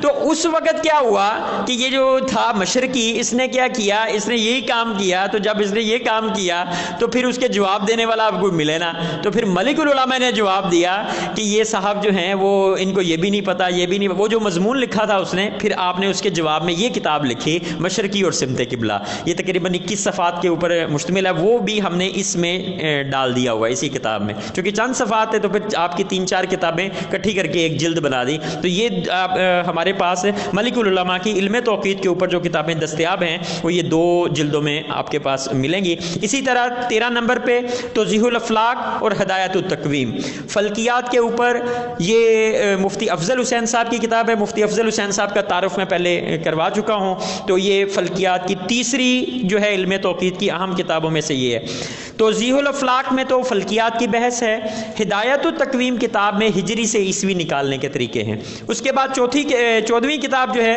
منار التوقیت، اس میں اوقات نماز اور سمت قبلہ معلوم کرنے کے طریقے جو ہیں وہ بیان کیے گئے ہیں، تو یہ کتابیں دستیاب ہیں یہاں پہ، تو آپ اگر لینا چاہیں تو یہ بھی لے لیجئے گا جی۔ اب میں آتا ہوں سب سے آخری کتاب کے اوپر جی، ذرا دیکھیے سوائق شدیدہ لکھا ہوا ہے، یہ عربی میں کتاب ہے اور اس میں وہ زمین ساکن والا مسئلہ جو ہے وہ ڈسکس کیا گیا ہے، تو ہم نے تو کتنی ساری کتابیں جو ہیں وہ زمین ساکن کے اوپر جو ہے وہ پیش کر دی ہیں، عربی میں بھی پیش کر دی ہیں، تو اب جو کہتے ہیں کہ زمین جو ہے حرکت کرتی ہے ان کو بھی چاہیے کوئی کتاب جو ہے وہ پیش کریں، ٹھیک ہے۔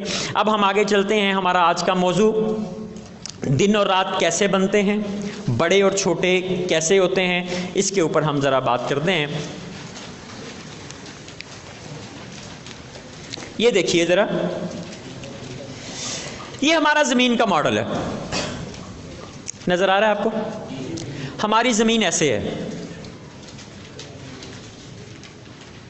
یعنی کہہ لیں جس کے اوپر ہم آج بیٹھے ہوئے ہیں سارے، تو اس کے اوپر ایک مسجد بنی ہوئی ہے اس زمین کے اوپر، کراچی میں فیڈرل بھی ایریا میں، اور اس کے اوپر ہم بیٹھے ہوئے ہیں۔ اگر ہم بہت اوپر اس کے اوپر چلے جائیں تو ہمیں یہ ادھر سے یوں اور ادھر سے یہ چیزیں نظر آئیں۔ ہماری زمین اس طرح کی ہے۔ اب ذہن میں سوال آتا ہے، یار یہ لگتا تو نہیں ہے کہ ایسی ہو زمین ہماری، یعنی کیا دلیل ہے یہ گول ہے؟ ہو سکتا ہے گول نہ ہو، یعنی ہمیں کیسے پتا چلا گول ہے؟ ہمیں تو لگتا ہے یہ بالکل سیدھی ہے، آپ ادھر کو جائیں تو یہ دیکھیں بالکل سیدھی آتی ہے، ہمیں تو کہیں سے ایسے کوئی نظر نہیں آتے، ٹھیک ہے؟ تو اس کی کیا دلیل ہوگی؟ کوئی ہے آپ کے پاس کوئی دلیل اس کی؟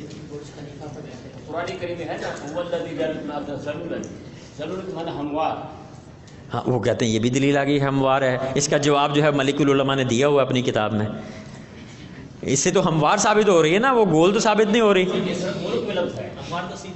ہاں سیدھی ہوگی نا، یہ تو ہمارے الٹ اس طرف چلے گی بات جی۔ اب آپ دیکھیں کہ اگر زمین بالکل سیدھی ہوتی، ایک عام سی ایک مثال میں آپ کو دیتا ہوں کہ ہم اس کو کیسے سمجھیں گے، اس کے اور بھی دلائل انشاءاللہ پیش کریں گے۔ اگر ہماری زمین بالکل سیدھی ہوتی تو ہوتا کیا کہ جب سورج طلوع کرتا تو پوری دنیا میں ایک ہی وقت طلوع کر جاتا، کیسا ہوتا؟ یعنی جب طلوع کیا تو پوری دنیا میں ایک ہی وقت طلوع کرتا، اور جب غروب کرتا میں پھر ادھر سے ایسے سورج آ رہا ہے، ایسے جاتے جاتے جاتے جاتے پھر کیا ہوتا، وہ نیچے جاتا، تو جب غروب ہوتا تو پوری دنیا کے لیے غروب ہو جاتا، لیکن ایسا تو ہوتا نہیں ہے، ایسا تو ہوتا نہیں ہے، پھر کیا ہوتا ہے؟ سٹیپ بائی سٹیپ ہوتا ہے، کسی جگہ دن ہے، کسی جگہ فجر کی نماز کا وقت ہے، کسی جگہ ظہر کا ہے، کسی جگہ عصر کا ہے، کسی جگہ مغرب کا ہے، کسی جگہ عشاء کا ہے۔ تو وہ کیسے ہے؟ اصل میں ہماری زمین ایسے ہے، اور سورج جو ہے وہ ہماری زمین کے گرد ایسے گھوم رہا ہوتا ہے، ٹھیک ہے؟ اب یہ سب سورج جب یہاں پہ ہوگا تو جتنا حصہ اس دائرے کا، یہ گولے کا اس کے سامنے رہے گا، وہاں پہ کیا ہوگا؟ دن ہوگا، تو جو اس کے نہیں ہوگا سامنے آدھا حصہ، وہاں پہ رات ہوگی۔ اچھا اب رات کیا ہوتی ہے؟ اب یہ بھی رات کیا ہوتی ہے؟ چلے دن تو ہوا جب سورج نظر آ رہا ہے تو اس کو ہم نے طلوع ہوا، یعنی جب یہاں سے سورج یہاں پہ آیا تو یہ جو لوگ تھے ان کے لیے سورج طلوع ہو گیا، ایسے آ گیا نا سورج، یعنی ایسے گھوم رہا ہے. تو جب سورج یہاں پہ پہنچا تو یہ جو لوگ تھے ان کے سر کے اوپر ہے, لیکن جو یہ لوگ تھے ان کے لیے کیا ہوا؟ طلوع ہوا. اب جن کے سر کے اوپر تھا وہاں سے ہمارے سر کے اوپر آ گیا, ان کے لیے غروب ہو گیا. ہمارے لیے سر کے اوپر یعنی ہمارا وقت ظہر آ گیا. اب یہاں سے چلتے چلتے کیا ہوا؟ سورج یہاں پہ پہنچا. تو جب یہاں پہ پہنچا تو ہمارے لیے کیا ہوا؟ غروب ہو گیا. لیکن جو یہاں پہ لوگ ہیں ان کے سر کے اوپر ہے, ان کا وقت ظہر ہے. اسی طرح چلتے چلتے جب یہاں پہ پہنچ گیا تو یہاں پہ کیا ہوا؟ ان کے لیے وقت ظہر, ہمارے لیے آدھی رات, ہمارے بالکل نیچے. سمجھ میں آ گئی بات؟ ٹھیک ہے. اب یہاں سے چلتے چلتے یہ سورج روزانہ ہی ایسے کر رہا ہے. اب جس کے سر کے اوپر آتا چلا جا رہا ہے وہاں پہ کیا ہوگا کہ نماز ظہر کا وقت شروع ہوتا چلا جائے گا. تو اسی طرح یہ ہوتا ہے کہ جب سورج جو ہے یہاں سے ایسے چل رہا ہوتا ہے تو سٹیپ بائی سٹیپ اب ہمارے مغرب میں جو ہے وہ سعودی عرب ہے. سعودی عرب یعنی مکہ مکرمہ مغرب میں ہے, تو اسی وجہ سے تو ہم اس طرف مغرب کی طرف منہ کر کے نماز پڑھتے ہیں نا. تو ہمارے بعد میں ان کا وقت ظہر ہوتا ہے کہ پہلے ہوتا ہے؟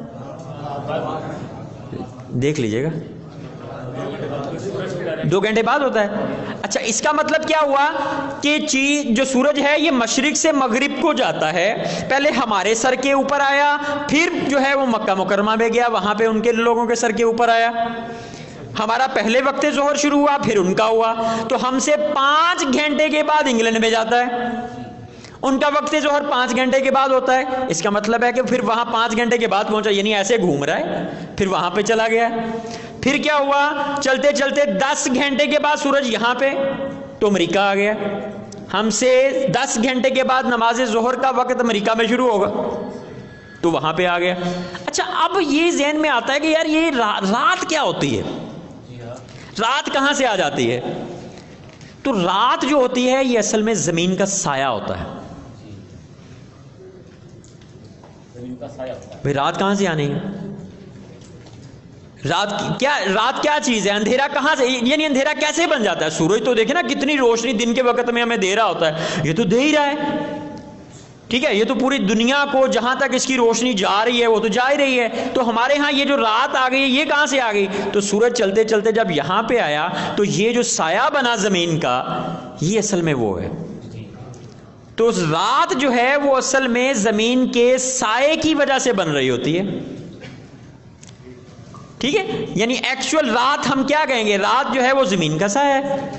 اچھا, کبھی آپ نے دیکھا ہو کہ سورج ابھی غروب ہوا ہے, وقت مغرب ہے, تو آسمان کے اوپر اونچا جہاز جا رہا ہے اور بڑا چمکتا ہوا نظر آ رہا ہے؟ دیکھا ہو کبھی کسی نے؟ وہ کیا ہوتا ہے؟ اب دیکھیں, سورج غروب ہو گیا, ہمارے لیے غروب ہو گیا, لیکن اس سورج کی روشنی اس جہاز کے اوپر پڑ رہی ہے. وہ جہاز میں جو لوگ بیٹھے ہوں گے ان کو سورج نظر آ رہا ہوگا اور سورج کی روشنی اس کے اوپر پڑ رہی ہے. اب چونکہ وہ بہت زیادہ اونچا تھا تو وہ چمک بھی رہا ہے وہ سورج کی روشنی کی وجہ سے, لیکن ہمیں جو ہے وہ کچھ سمجھ میں آئی یہ بات کہ دن کیا ہوتے ہیں, رات کیا ہوتی ہے. تو دن اور رات جو ہیں وہ سورج کے زمین کے گرد اس طرح گھومنے سے بنتے ہیں, اور جہاں جہاں جو ہے سورج یہ اسی طرح کہہ لیں کہ چل رہا ہے تو جس کے سر کے اوپر آئے گا ان کا وقت ظہر ہوگا. جہاں پہ سورج یہاں پہنچے گا تو وہ کیا ہوگا؟ غروب ہو جائے گا, تو ان کے سر کے اوپر ہوگا. اب ذہن میں یہ سوال آتا ہے کہ یار یہ زمین ایسے ہے تو ہم ایسے ہیں, ہم ایسے کھڑے ہیں؟ ہاں ہم ایسے کھڑے ہیں. تو جو یہاں پہ ہیں وہ کیسے کھڑے ہیں؟ تو ان کے پاؤں زمین پہ لگے ہوئے ہیں تو سارے ادھر کو ہیں. ہاں ایسے. یہ بعض اوقات عقل جو ہے نا وہ تسلیم, یار نہیں یہ کیسے ہو سکتا ہے. اچھا یہ دیکھیں, ہم کہیں گے جی ہم سیدھے کھڑے ہیں, یہ لوگ الٹے کھڑے ہیں, کہتے نہیں. ٹھیک ہے نا. اچھا وہ کہیں گے نہیں ہم سیدھے کھڑے ہیں, آپ لوگ الٹے ہیں. لیکن ایسا ہی ہے. ٹھیک ہے نا, اللہ تبارک و تعالیٰ کا ایک نظام ہے نا جو بنایا ہوا ہے. ٹھیک ہے, تو اس کے مطابق ایسا ہی ہے. یعنی حقیقت کیا ہے کہ ہم جو یہاں پہ لوگ ہیں وہ ایسے ہیں, جو یہاں پہ کھڑے ہیں ان کے پاؤں زمین پہ لگے ہوئے ہیں, سر اس طرف کو ہیں. جو یہاں پہ ان کے پاؤں زمین کو لگے ہوئے ہیں, سر اس طرف کو ہیں. جو یہاں پہ ان کے پاؤں زمین کو لگے ہوئے ہیں, سر اس طرف کو ہیں.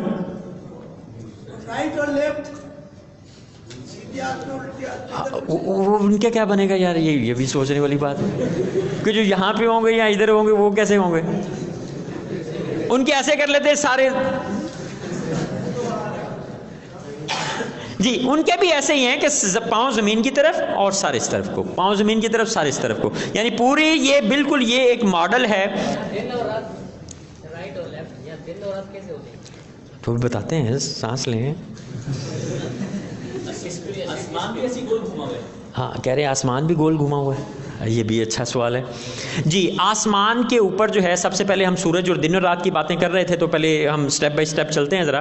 تو میں نے آپ کو بتایا کہ آپ اپنا ایک ذہن بنائیں، کیا ذہن بنائیں کہ زمین جو ہے یہ ہماری گول ہے اور وہ اس طرح ایک جگہ پر اللہ تبارک و تعالیٰ کے حکم سے رکی ہوئی ہے، ٹھیک ہے نا۔ یہ ہمیں کیسے پتہ چلا؟ تو یہ آپ اپنے نوٹ سے ذرا نکالیے گا، تو اس میں ہم نے دوسرے صفحے پہ آئیں تو کچھ آیات قرآنیاں لکھی ہوئی ہیں، دیکھیں۔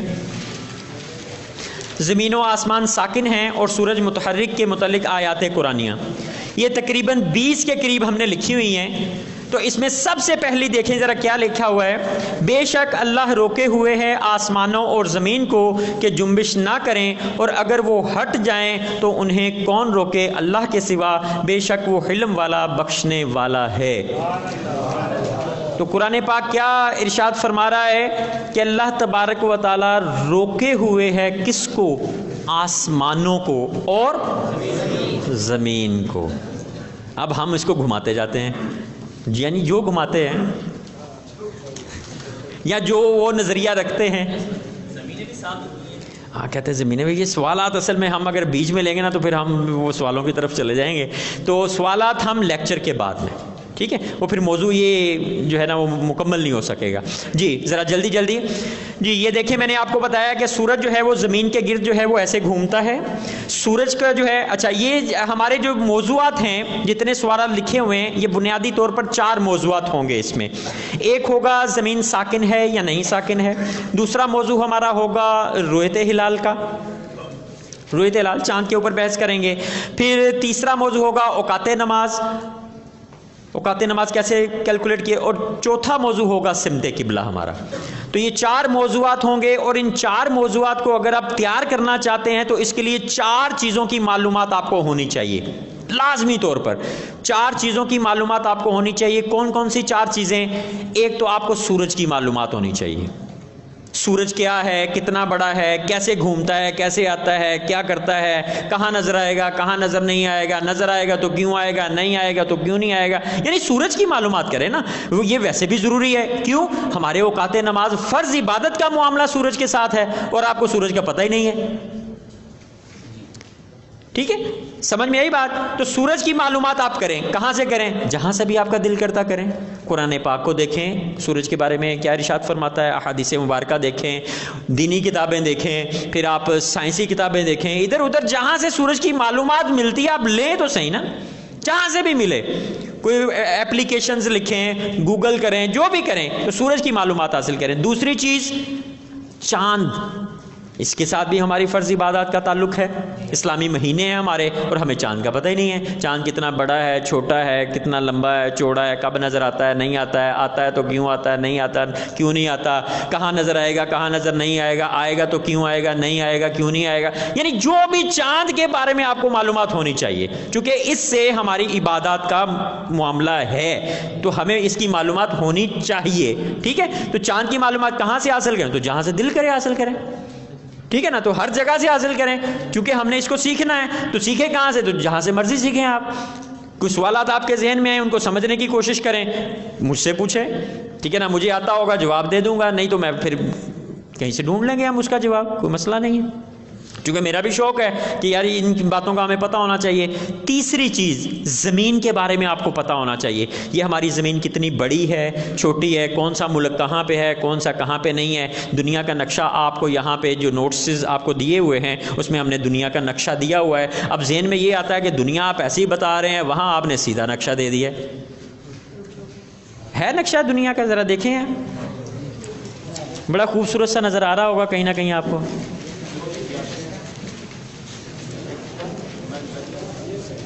جی یہ دیکھیں یہ نقشہ اصل میں کیسے بنا ہوا ہے، جی توجہ ہے سب کی، یہ دیکھیں یہ دنیا ہے، فرض کریں میں انگلینڈ کو یہاں بالکل سامنے کر لیتا ہوں آپ کے، ٹھیک ہے نا، یہ آپ کی طرف، یہ سینٹر میں، اچھا یہ زمین تو میں نے کہا تھا ایسی ہے، اب میں نے اس کو ایسے کر دیا ہے. ایسے کا مطلب کیا تھا کہ سورج ایسے گھومتا ہے تو یہ مشرق ہو گیا، تو جدھر کو سورج جاتا ہے وہ مغرب ہے، جدھر سے سورج آتا ہے وہ مشرق، اور جدھر کو سورج جاتا ہے وہ کیا ہوگا؟ مغرب. تو سورج کدھر سے آتا ہے؟ ادھر سے آتا ہے، تو یہ مشرق ہوگا، تو جدھر کو جاتا ہے وہ مغرب ہو جائے گا. تو اگر یہ مشرق ہو یہ مغرب ہو تو سامنے کیا ہو جائے گا؟ شمال. تو ادھر کیا ہو جائے گا؟ جنوب. تو پہلے میں نے جو دنیا کو پکڑا ہوا تھا وہ میں نے ایسے پکڑا ہوا ہے کہ شمال جو ہے وہ اس طرف کو ہے، تو ویسے بھی شمال اس طرف کو ہی ہے، مشرق اس طرف ہے تو مغرب اس طرف ہے، تو اس وجہ سے میں نے، اور سورج بھی ہمارے ایسے ہی چلتا ہے. تو اب میں نے کیا کر دیا اس کو، اس کا مطلب کیا ہوا کہ اب کیا ہے؟ شمال اوپر کو ہے. اب اگر سورج گھومے گا تو وہ، سمجھ میں آئی بات؟ ٹھیک ہے، شمال اس طرف کو ہے، جنوب اس طرف کو ہے. اب میں کیا کروں؟ انگلینڈ کو اس طرح سامنے رکھ کے پیچھے سے اس کو کاٹوں اور آدھا ادھر کو سیدھا کر دوں، آدھا ادھر کو سیدھا کر دوں. سیدھا ہو جائے گا نا. اس کو پیچھے سے کاٹوں، آدھا ادھر کو کر دیا، آدھا درمیان میں کیا کر لیا؟ انگلینڈ کو کر لیا. تو جب آپ ایسے اس کو سیدھا کر دیں گے تو پھر آپ کے پاس یہ نقشہ آ جائے گا دنیا کا. سمجھ میں آئی بات؟ تو بیسیکلی بنیادی طور پہ کیا ہے، یہ دونوں چیزیں ایک ہی ہیں، صرف اس کو سیدھا پیپر پہ کرنے کے لیے ایسے ہے، اور اگر آپ اس کو گول کر لیں تو پھر کیا ہوگا کہ وہ یہ چیز بن جائے گی.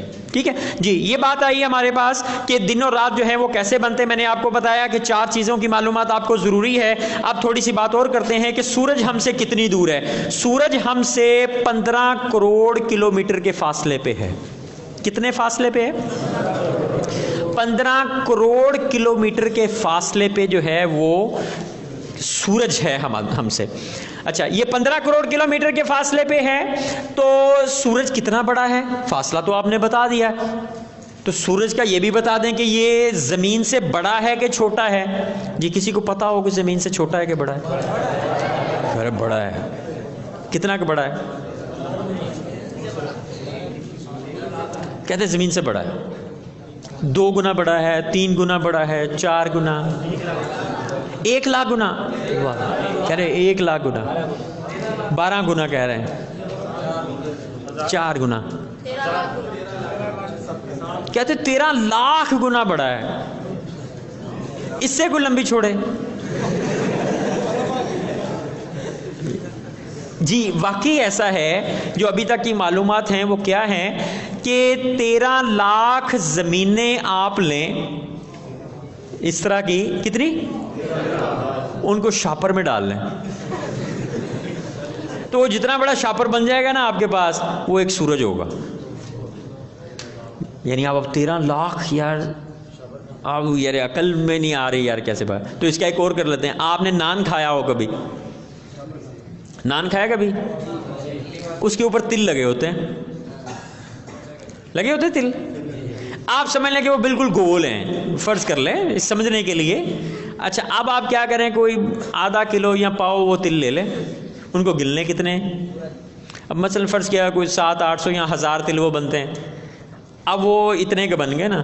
اب آپ دیکھیں کہ وہ 13 لاکھ تل اگر کرنے ہوں تو وہ کتنے تل مجھے لینے پڑیں گے. 13 لاکھ تل اگر میں اکٹھے کرنا چاہوں تو کتنے کلو مجھے لینے پڑیں گے. تو فرض کر لیں کہ ہم وہ 50 kg جو ہیں وہ ہمیں تل لینے پڑتے ہیں. تو پورا ایک توڑا بن گیا. اب پورا ایک توڑا بھر کے آپ ایک طرف رکھ لیں، یہ جی سورج ہے، اور وہ توڑا کو ایسا ہو کہ گول بن جائے. ٹھیک ہے. تو اب ایک تل آپ سائڈ پہ رکھ لیں، یہ سورج ہے اور یہ ہماری جو ہے وہ زمین ہے. اب آپ دیکھیں یار یہ ٹھیک ہے. تو یہ 13 لاکھ گنا جو ہے یہ کہہ لیں کہ سورج جو ہے زمین سے بڑا ہے. اور یہ تو باتیں ہوگی بنیادی معلومات. مزید بھی کریں گے ہم، تھوڑی سی میں اور کرنی ہے کہ سورج زمین کے گرد کیسے گھومتا ہے. یہ دیکھیں، اگر زمین کو میں 2 حصوں میں تقسیم کر دوں، یعنی یہ گول زمین ہے، اس کے بالکل سینٹر میں ایک دائرہ لگا دوں، تو یہ جو دائرہ ہم جو زمین کو 2 حصوں میں تقسیم کر دے، ایک آدھا شمالی اور آدھا جنوبی، تو یہ جو سینٹر میں لائن لگے گی اس لائن کو ہم کہتے ہیں خط استوا.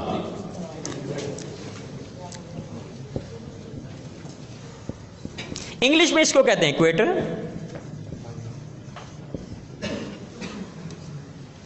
یہ خط استوا کیا ہوتا ہے کہ جو زمین کو 2 حصوں میں تقسیم کر دے، آدھی شمالی زمین یعنی کیا ہو جائے گا، یہ والا حصہ کیا ہوگا، شمالی دنیا بن جائے گا، اور یہ والا حصہ کیا ہو جائے گا، یہ.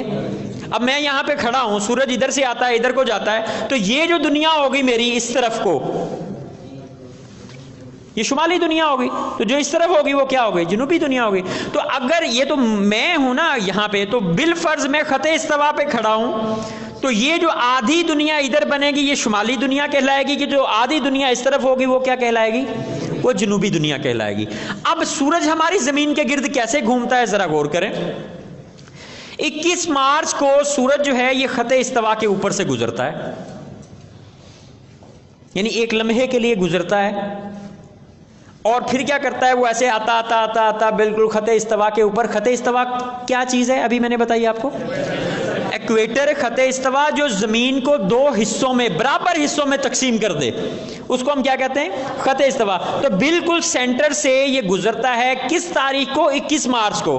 تو 21 مارچ کو کیا کرتا ہے کہ یہ خط استوا یعنی بالکل زمین کے سینٹر سے گزرتے ہوئے یوں اس طرح کر کے پھر اگلا دن شروع ہو جاتا ہے. اب آ جائے گا اگلا دن کون سا، 22 مارچ. تو اب کیا ہوگا، وہ تھوڑا سا شمال سے ہو کے گزرے گا، یعنی اب خط استوا پہ نہیں ہے بلکہ کدھر کو چلا گیا، شمال کی جانب تھوڑا سا. یوں چلتے چلتے پھر کیا ہوگا، وہ آہستہ آہستہ اور شمال کو، پھر تھوڑا تھوڑا اور شمال کو، یوں یہ ہوتا ہی چلا جائے گا. اور پھر کیا ہوگا کہ جب 22 جون کی تاریخ آئے گی، یعنی یہ روزانہ آ رہا ہے نا ایسے آہستہ آہستہ آتے آتے کدھر کو جا رہا ہے، شمال کی جانب. تو ایک دن آئے گا، وہ دن ہوگا 22 جون کا، یعنی تقریباً 3 مہینے بعد. تو 3 مہینے بعد کیا ہوگا، وہ انتہائی شمالی جانب چلا جائے گا جتنا وہ جاتا ہے. اب انتہائی شمالی جانب جا کر وہ تاریخ ہوگی 22 جون کی. تو 22 جون کون سا دن ہوگا، جب سورج انتہائی شمالی جانب چلا گیا. تو شروع کہاں سے ہوا تھا، 21 مارچ سے. تو 21 مارچ کے بعد سورج گھومتا گھومتا کس طرف کو گیا ہے، شمال کو، اور انتہائی شمالی جانب کو چلا گیا. اور پھر وہ تاریخ کون سی آ گئی، 22 جون کو. تو 22 جون آئی، تو 22 جون کے بعد جب 23 جون 24 جون آئی، تو پھر کیا ہوا، وہ پھر واپس آنا شروع ہو گئے. ٹھیک ہے، پھر دوبارہ وہ خط استوا کے اوپر آ جاتا ہے، یعنی جہاں سے چلا تھا دوبارہ اسی خط استوا کے اوپر آ جاتا ہے. اور وہ تاریخ آ جاتی ہے ہمارے پاس 23 یا 24 ستمبر. فرض کر لیں 24 ستمبر آ جاتی ہے. تو 24 یعنی آہستہ آہستہ سورج روزانہ گھومتے گھومتے پہلے کس طرف کو گیا، شمال کو، پھر وہ گھومتے گھومتے اسی طرح واپس آیا اور دوبارہ خط استوا پہ آ گیا 24 ستمبر کو. پھر کیا ہوا، وہ جنوبی جانب جانا شروع ہو گیا. یوں چلتے چلتے کدھر کو گیا، جنوب کو. اور پھر جتنا وہ شمال کی طرف گیا تھا اتنا ہی جنوب کی طرف چلا جاتا ہے. سمجھ میں آئی بات. پھر ایک انتہائی جنوبی جانب آتی ہے. پھر یہاں پر آنے کے بعد وہ تاریخ آ جاتی ہے 22 دسمبر کی. 22 دسمبر کو پھر کیا کرتا ہے، وہ دوبارہ سے یوں گھومتے گھومتے گھومتے گھومتے گھومتے گھومتے کیا کرتا ہے، دوبارہ اس جگہ پہ پہنچ جاتا ہے. پھر 21 مارچ آ جاتی ہے. تو یہ 3 مہینے سورج کدھر کو جاتا رہا، شمال کی جانب. پھر کیا ہوا، واپسی ہو گئی شمال سے، پھر جنوب کی جانب گیا، اور پھر جنوب سے واپسی ہو گئی.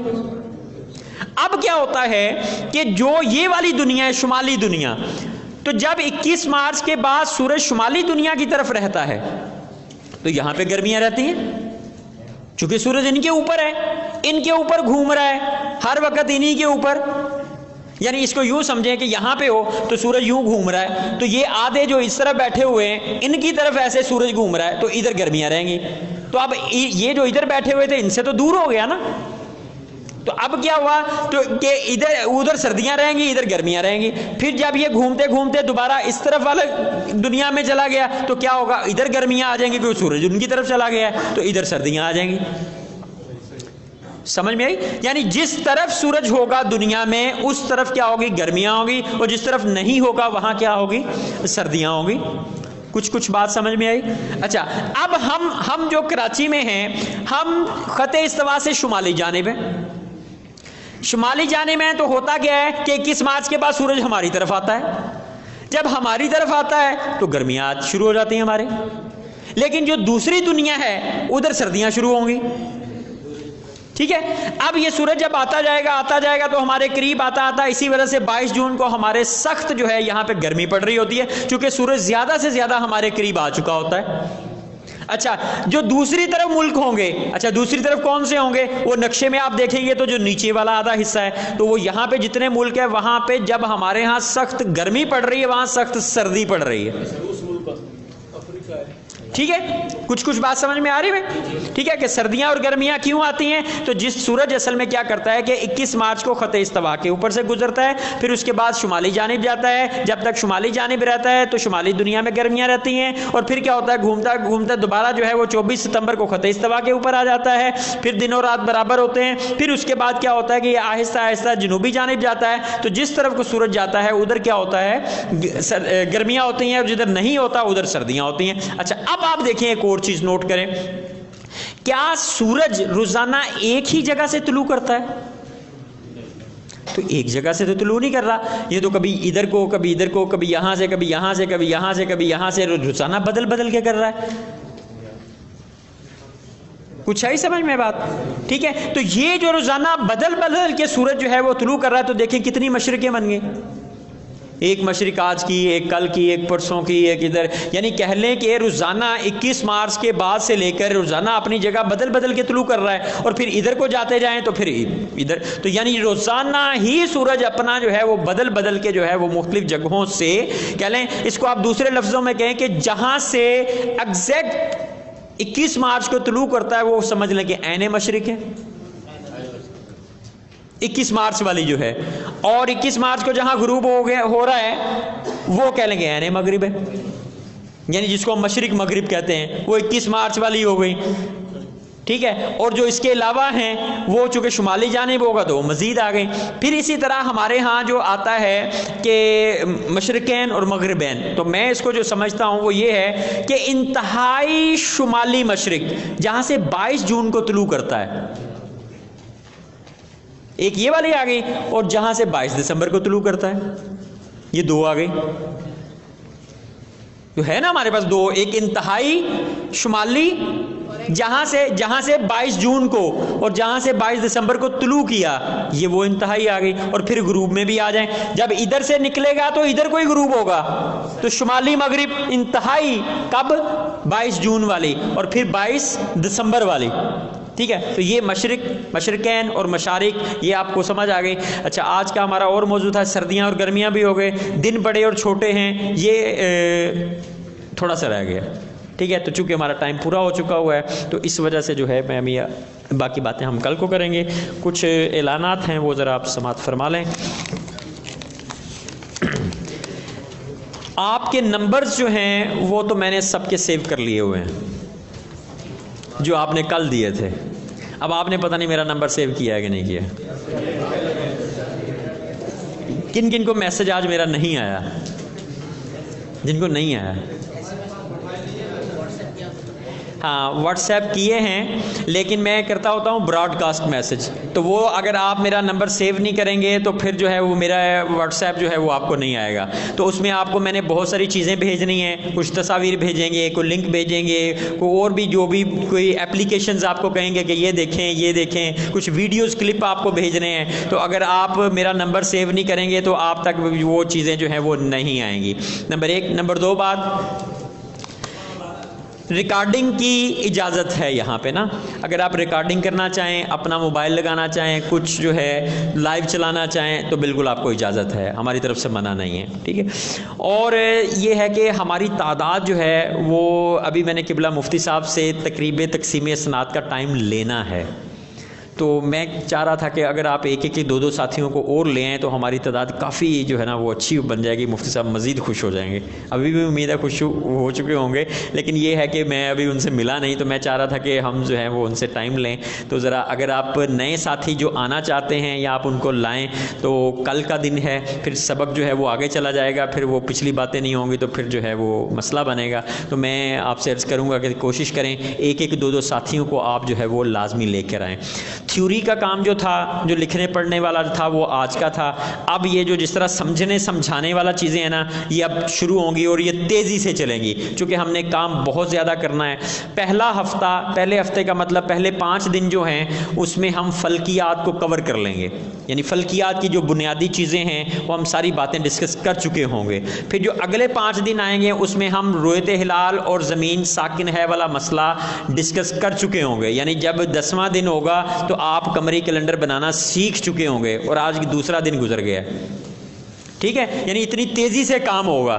ٹھیک ہے، تو آپ نے چھٹی نہیں کرنی، سستی نہیں کرنی، تازہ دم ہو کے فریش ہو کے یہاں پہ آنا ہے. تو جب آپ نے یہاں پہ آنا ہے تو یہیں موجود رہنا ہے، یہ نہ ہو کہ آپ خیالات میں کسی اور جگہ پہنچے ہوئے ہوں. ٹھیک ہے، تو ایسا بھی نہیں کرنا. اچھا، آپ ایک تو توجہ سے بیٹھنا، یہاں باتیں نہیں کرنی آپ نے ایک دوسرے سے. بعض اوقات ہوتا نا ادھر سے ادھر سے فون کوشش کریں کہ یہ بند کر لیں. ٹھیک ہے نا، یا گھر ہی چھوڑ کے آئیں کہ یار نہ فون ہوگا، نہ کوئی آئے گا، نہ چیک کریں گے، نہ دیکھیں گے، تو بس گھر جا کے دیکھ لیں گے کچھ نہیں ہوتا. ٹھیک ہے نا، تو میں بھی تو آپ کو کر ہی رہا ہوں نا، میں بھی نے فون نہیں دیکھا تو کیا ہو گیا. ٹھیک ہے، تو آپ اس کو چھوڑ گئے ہیں صرف یہاں پہ. اس کی وجہ یہ ہے کہ آپ دیکھیں کہ اگر کوئی ہمیں کہے کہ آپ نے جو وقت آج سحری کی یا افطاری کی، مثلا افطاری کی کہ آپ نے 5 منٹ یا 3 منٹ پہلے ہی روزہ افطار کر لیا، آپ کا تو روزہ ہوا ہی نہیں. آپ کہیں نہیں میں نے تو کیلنڈر دیکھ کے کیا ہے، گھڑی بھی میری بالکل ٹھیک ہے. وہ کہے آپ کا کیلنڈر ہی غلط بنا ہوا ہے. بتائیں آپ کے پاس کیا جواب ہے؟ بتائیں. کوئی جواب نہیں ہے. چلے زندگی میں کبھی آپ نے سنا ہو کہ آپ نے اوقات نماز کے کیلنڈر جو ہیں یہ صحیح ہیں غلط ہیں کیا ہیں، کوئی کہے تو آپ اس کا کوئی جواب دے سکیں، یا کوئی ایسے صاحب ہوں جو ان کو تسلی بخش جوابات دے سکیں یا آپ کی معلومات میں ہوں. یا رویت ہلال کے اوپر کبھی آپ نے موضوع پہ، آپ بہت سارے علماء کرام بھی ہمارے چونکہ بیٹھے ہوئے ہیں، آپ نے کبھی رویت ہلال کے اوپر بیان کیا ہو یا سنا ہو چلے زندگی میں، تو یہ سیکھیں گے تو آگے بات کریں گے نا. ٹھیک ہے نا. اور پھر میں بھی سیکھنے کے مرحلے میں ہوں، میں بھی سیکھتا ہوں، تو میں سکھا کے سیکھتا ہوں. تو جتنے بھی سوالات آپ کرنا چاہیں آپ بلا جھجک کریں، آپ کو اجازت ہوگی. ٹھیک ہے، لیکن لیکچر کے بعد، چونکہ پھر لیکچر ہمارا ڈسٹرب ہوگا، تو بعد میں آپ کریں، ہم اگلے دن اس کو لے لیا کریں گے. تحریراً مجھے دے دیں، ہم اس کو کر لیا کریں گے. بالکل آپ کو اجازت ہے. موبائل نمبر میرا آپ کے پاس ہے، اس کو آپ کریں. فیس بک پیج ہے، اس کو آپ دیکھیں. اچھا، جن کو رول نمبر نہیں ملے، امید ہے کہ انہوں نے آج لے لیے ہوں گے. حاضری بھی آپ نے امید ہے لگا لی ہوگی. اچھا، حاضری میں آپ نے سستی نہیں کرنی. آج بھی ہمارا لیکچر کچھ 15 منٹ لیٹ شروع ہوا، وہ بھی وجہ یہ تھی کہ حاضری جو ہے نا وہ لگ رہی تھی، ادھر شور ہو رہا تھا، ہم کہہ رہے تھے چلیں ایک نعت اور پڑھ لیں. ٹھیک ہے، تو پھر وہ یہ سلسلہ. تو آپ نے کوشش کرنی ہے کہ آپ ٹائم پہ آ جائیں تاکہ ہم پورے 9 بجے لیکچر شروع کریں. اب پھر آج جو ہے نا وہ 2-4 منٹ اوپر ہو رہے ہیں، تو جو کہ ہے ہم نہیں چاہتے کہ یہ ہو. اگر علم توقیت والے ہی وقت کی پابندی نہیں کریں گے، یعنی وقت سیکھنے آئے ہیں اور وقت کی پابندی نہیں کریں گے، تو پھر وہ کیسے بات بنیں گے آگے. تو علم توقیت اگر آپ سیکھیں تو آپ یہ تو کہیں گے ہاں جب ہم نے علم توقیت سیکھا تھا وہ ہم پورے ٹائم سے پہلے پہنچ جاتے تھے اور اینڈ ٹائم پہ لیکچر بھی ختم ہو جاتا تھا. ٹھیک ہے نا. تو میں بھی کوئی مثال دوں تو آپ بھی کوئی مثال قائم کریں. ٹھیک ہے، تو دلچسپی کے ساتھ آپ یہ جو موضوعات ہیں جہاں سے مرضی کتابوں سے پڑھیں، سرچ کریں، سوالات کریں. انشاءاللہ میں جو جوابات ہوں گے انشاءاللہ آپ کی بارگاہ میں پیش کروں گا میں. اور جی نمبر آپ میرا لازمی سیو کر لیں. ٹھیک ہے، یہ دعا ہے موجود ہے. جی رویت ہلال مفتی صاحب کی کتاب آج دستیاب ہے، جو لینا چاہیں وہ بھی لے سکتے ہیں. ٹھیک، جی ایک دعا کر لیں، دعا کے بعد پھر ہم سوالات آپ کریں نا. دعا نہیں تاکہ جو بیٹھنا چاہیں سوالات کے لیے وہ پھر تشریف فرماؤ. الحمدللہ رب العالمین والصلاة والسلام علی سید الانبیاء والمرسلین والعاقبۃ للمتقین. اے رب کریم تو اپنے حبیب علیہ الصلاۃ والسلام کے طفیل جتنے بھی حضرات یہاں پر موجود ہیں، پڑھانے والے پڑھنے والے، رب کریم اس کا انتظام فرمانے والے، ان سب کی خیر فرما. اور جتنے حضرات یہاں پہ علم دین حاصل کرنے کے لیے آئے، رب کریم انہیں یہ علم دین عطا فرما، ان کے سینوں میں محفوظ فرما اور انہیں سمجھنے کی توفیق عطا فرما. اور استاد محترم کے درجات کو بلند فرما، ان کے علم کو دن دگنے رات چوگنے ترقی عطا فرما. اور رب کریم اپنے حبیب علیہ الصلاۃ والسلام کے طفیل جو یہاں پر بھی یہاں سے یہ علم سیکھ رہے ہیں، علم توقیت، رب کریم نے دور و نزدیک تک اس حقیقت کو پہنچانے کی توفیق عطا فرما. اور جتنے بزرگوں نے ہمارے اس کے لیے کام کیا رب کریم دنیا آخرت میں اس کا بہترین بدلہ عطا فرما، اور قبلہ مفتی اعظم پاکستان دامت ظل العالی کا سایہ ہمارے سروں پہ سلامت فرما، اور دارالعلوم نعیمیہ کو دن دوگنی رات چوگنی ترقی عطا فرما۔ ربنا تقبل منا انك انت السميع العليم وتب علينا انك انت التواب الرحيم، وصلى الله تعالى على سيدنا محمد وعلى اله وصحبه اجمعين، الحمد لله رب العالمين۔